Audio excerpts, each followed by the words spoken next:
Hi everyone. In this video, I'm going to talk about a low-cost alternative for a high-flow oxygen therapy device, also known as high-flow nasal cannulas. So in this setup, I have replaced the original oxygen blender with these two flow meters, high-flow flow meters, that is, one for oxygen and another one for medical air. They are both connected with the wall outlets. But by the way, you can also use oxygen cylinders, but you have to use pressure regulators. So this device works slightly different from our original setup with oxygen blenders. So in the original, as you have seen in my previous video, with the original oxygen blenders, you can control the flow rate using one knob and control the oxygen concentration level or FiO2 using another knob. But in this setup, we control both the flow rate and oxygen concentration or FiO2 level using a combination of these two knobs. So I have prepared this table, which I will share with you later.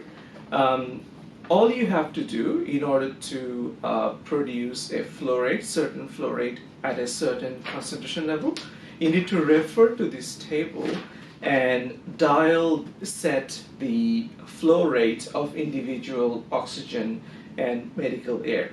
So let's say we want to set up a total flow rate of 60 liters per minute at 61% FiO2.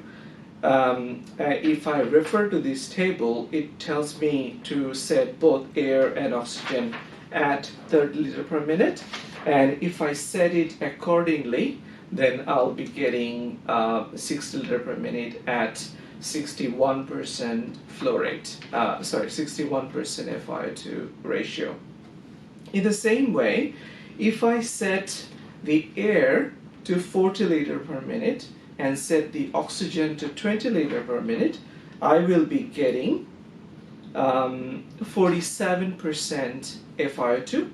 On the other hand, if I set the oxygen to 40 liters per minute and medical air to 20 liters per minute, then I'll be getting about 75% FiO2. So this is how it works, and it is a lot cheaper than the oxygen blender. The blender itself cost about $3,000 in this setup using two high-flow flow meters with some accessories. It cost far less. In the next video, I'm going to show you the accuracy level of this high-flow setup using a low-cost system.